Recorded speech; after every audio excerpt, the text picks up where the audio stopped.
Yan dating, dahil nung sa amin, sa lugar namin, may nakaaway yung iglesia na ito, pinagtulong-tulungan nila eh.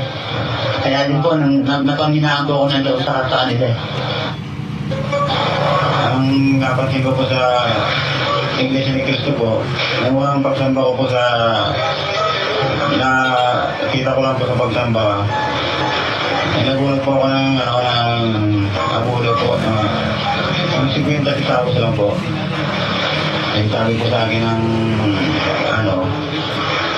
bakit po daw ako hindi daw ang inuulo ko na buloy. Dito, sa dating daanan, maganda ang pagkakaano sa Biblia. Ang lahating details kung malalaman mo. Sa Iglesia ni Cristo kasi, magbigay ng doktrina, hindi na pinaniwala, pinaliliwanag lahat. Sa Iglesia ni Cristo, yung doktrina nila, tungkol kay Manalo, kung paano naging sugo si Manalo. Pero kay Brother Eli, wala akong narinig sa Iglesia ni Cristo na mag-inaral dito kay Brother Eli. Lahat po, nasa Biblia pag si Brother Eli po nito.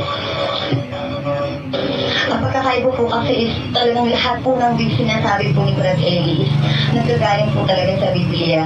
Lahat po talaga lahat ng mga itanong mo at ang sasagot talaga is Biblia. Hindi po siya nagpupuro-puro kagaya po ng mga ministro ng INC. Yung mga iglesia ng Cristo, mali po yung mga pinapangaro sa mga miyembro nila. Yung mga araw po na iglesia ni Cristo, hindi naman po totoo lahat yung mga aral nila. Iba po yung binabasa nila sa Biblia. Yung kay Brother Eli ho, hindi po niya pinuputol yung mga binabasa sa iglesia. Lahat patungkol sa iglesia, sa Bible yung kasaguran sa mga tinatanong ng tao.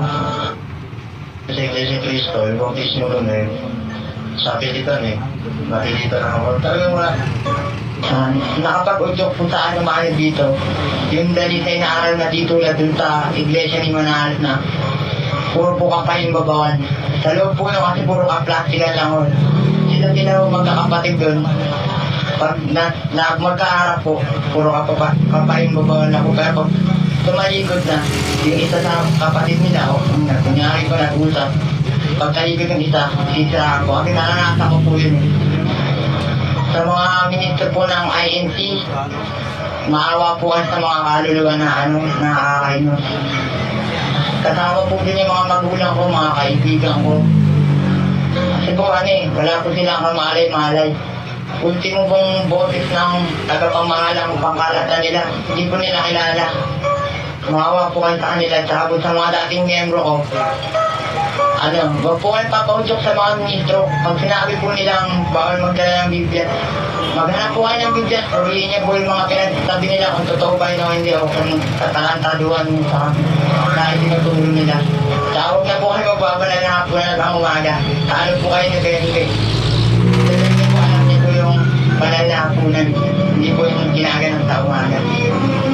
Diba pa kayo ng debate para wala man natin kung sino yung bahala.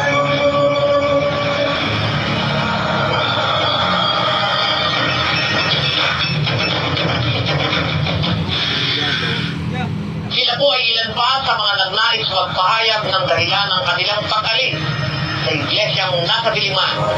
At kung atin pong mapapansin, mga weirdo, mali at salungatang aral at hindi personal na paninira lamang ang naging dahilan ng kanilang pag-alis sa Iglesia ni Manalo.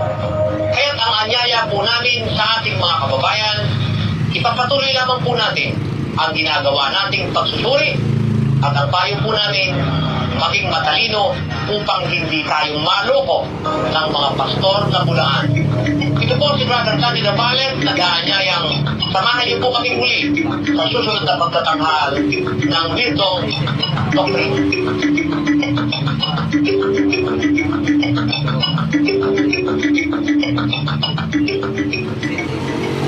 Po ang ating Virtong Doctrina, Brother Joseph.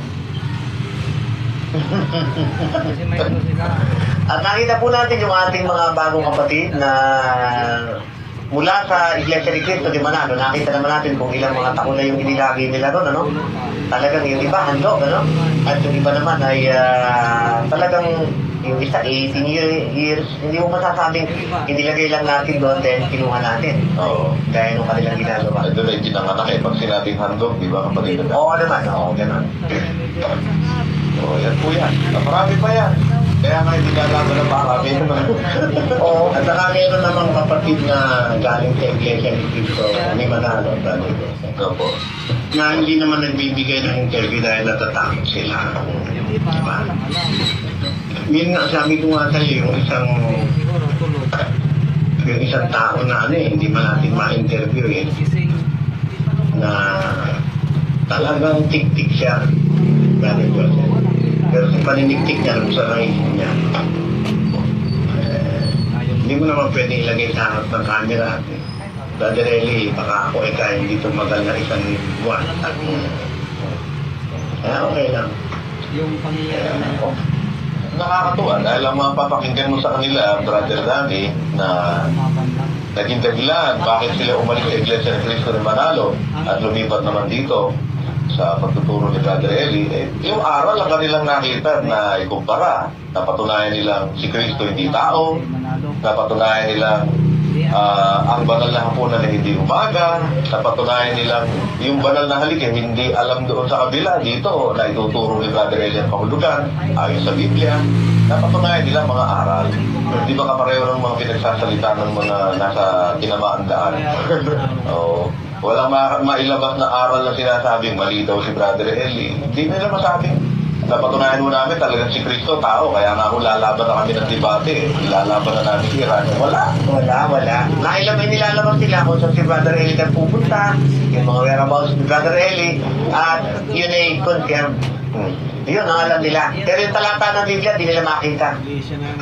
Kaya po, yan ang naging bunga ng inyong ginawang marahas na pagpaparatang kay Brother Eli. Yung inyong mga miyembro ay pinagpapasalamat po natin sa Diyos na dirito na sa panig na ito na inaakay ng pinipintasan nyo at sinisiraan nyo. Yun.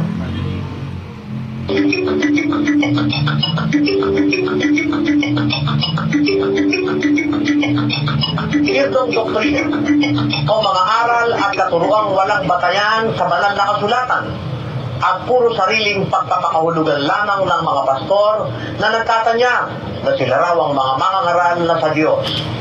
Ang mga maling aral ng iba't ibang samahan ng pananampalataya na ibinulgar ng programang ito sa pangunguna ni Brother Eli Soriano ang siya namang nagbigay daan upang ang kanilang mga miyembro ay maliwanagan ng kaisipan at magpasyang iwan ang kanilang mga maling pananampalataya. Lalong-lalo na ang mga miyembro ng Iglesia ni Cristo ni Manalo na punong-puno ng mga salungatan at mga aral na walang basehan sa banal na kasulatan. Ngayong gabi ay matutunghayan po natin ang mga dating kaanib sa samahang ipinatag ni Ginoong Felix Manalo na nagpasyang talikuran na ang kanilang dating maling paniniwala. Mga kaluluwang nabuksan ang isipan dahil sa mga maling aral ng kanilang iglesyang nalantad na sa publiko. Narito po at ating panoorin ang ilan sa kanila na nagnais magpahayag ng kanilang pananampalataya. Umalis po ako sa Iglesia ni Cristo kasi napatunayan ko po na yung aral iba-iba na minsan hindi nagkakapare-pareho. Nung nagsusuri po ako, mas tumibay yung paniniwala at pananampalataya ko kay Dog sa mga sinasabi ni Brad Eli. Kasi mentras na sumasagot yung tamang daan, mas nakikita ko yung pagiging tama na sinasabi ni Brad Eli. Manik po ako kasi nakita ko na lahat ng sinasabi ni Brad Eli talagang makita mo sa Biblia na wala siyang sasabihin ng wala sa Biblia. Umalis ako sa iglesia ni Manalo kasi nga, nung hinahamon sila ni Brad Eli sa diskusyon, lalo na sa TV, ayaw nilang lumaban. Kasi nga, yung pagkakaalam namin bilang kaanib doon sa iglesyang yun, ang alam namin, di sila na tumatakbo sa diskusyon eh. Kasi yung pinakabatayan nga namin yung Lucas 21:13 hanggang 15 na bibigyan ko kayo ng isang bibig at karunungan na hindi masasalangsa. Iba po talaga si Brad Eli, nakaya ko talaga yung kanyang paninindigan. naunawaan yung kanilang mga doktrina. Kaya po ako manig dito sa dating daan, talaga kung kung talagang iba po yung aral nila talaga kung nasa Bible. Ultimo po sa pananamit, sa pag-uugali, talaga pong lahat nasa kabase sa Biblia. Umalis nga po ako sa Iglesia mga dahil nga po sa iba nga po yung aral nila sa aral ng ating religion. Ang una nga po yung aral nila, Kristo ginawa po nilang tao. Si Kristo po ginawa po nilang tao, yun po isang unang aral nila na mali. Pangalawa po, yung banal na po na ginawa po nilang umaga. Pangatlo po, yung pagagayak po sa kasuotan po, yung mga pagkakabit po ng mga hikaw, mga pag-makeup. Umalis po ako sa Iglesia ni Cristo kasi hindi ko matanggap na si Cristo tao tapos si Manalo anghel. Ano kami dahil sa aral. Yung aral talagang iba. Tsaka si Brad Daily talagang binabasa yung mga talata. Pinapaunawa talaga bawat letra nung nakasulat. Sa Iglesia ni Cristo na pagkaganda-ganda, yung talagang ang lalaki, ang ganda-ganda, pero ano naman ang aral? Walang laman. Kumbaga, malaki na ang kapilya, wala namang laman ang aral.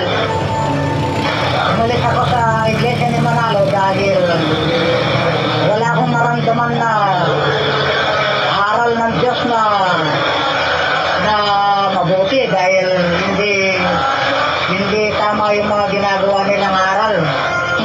Dating daan, kahit na anong gawin nilang paninira, ay yung mga tao, alam nito naman ang bautismo at saka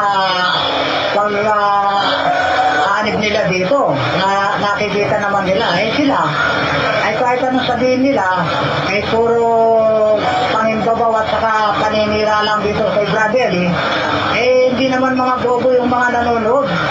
Alam naman nila na wala namang katotohanan ng mga ginagawa nilang yan.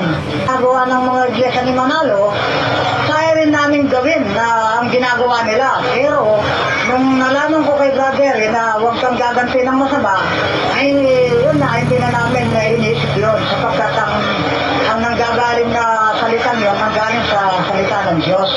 Kaya hindi kami gumaganti ng masama kahit Malis ako sa Iglesia ni Cristo dahil yung teksto nila ron paulit-ulit. Bago matapos ang teksto nila, idudugtong parati yung Pilipinas nasa malayong silangan. Felix Manalo, Sugo Soling, araw, parati na lang ganun, nakakasawa ng pakinggan. Kaya naman po ako naanib dito, kakapakinig ko po, hindi na pumating ng puso't isipan ko na hindi tanggapin yung mga salita ng Diyos. Umalis ako sa Iglesia ni Cristo ni Manalo dahil unang-una sa maling aral. Yun ang unang-una. Pangalawa, nakita ko ang na yung kahulugan ng tunay na kahulugan ng pag-ibig, hindi umiiral dun. Umalis po ako sa Iglesia ni Cristo kasi po hindi ko po matanggap na si Cristo tao. Po, di ko po nalaman yung totoong katayuan ni Cristo na hindi po siya tao. Para po, kasi po sa kanila po obligado magabulit. Naniniwala po ako na si Brother Eli po yung sugo po talaga ng Diyos. Hindi na wala pong mapapantay sa kanya. Saka po, siya po yung nagsasabi ng katotohanan. Umalis po ako sa Iglesia ni Manalo dahil sa maraming kadahilanan at ang isa na roon ay ang si Kristo'y tao. Marami po silang abuluyan. Maski ako, mag-aabuloy po ako, hindi ko alam kung saan ako haharap. Kasi may atanging handugan, may pang-lokal, may pang-distrito, may pang-national pa. Ako po, nagbanal na hapunan po ako noon, alas 5 ng madaling araw. Para ng Iglesia ni Cristo, ang pagkaalam ko noon, silang tama. Pero nung bandang huli, nung nagsisiyasat ako, nalaman ko na ang aral ng Iglesia ni Cristo, hindi puro mali, lalo na yung ang si Cristo ay tao. Noon pinaninindiganan ko, pero ngayon ko naliwanagan na si Cristo pala ay Diyos. Dito ko natagpuan, nandito ang Panginoon Diyos sa relihiyong ito. Sa Iglesia ni Cristo Manalo, dito nakikita ko parang hindi totoo mga tinuturo nila. Ang totoo niya, totoong pagiging iglesia ko, hindi ako nakukontento. Meron akong mga tinatanong. Natuloy, meron ministro na titigot na titisod sa akin Pag tinatanong ko, wala sila sinasagot. Paano paniwala na, hindi maliligtas pag hindi kasama sa iglesia. Ang tanong ka sa kanila, boto mga sila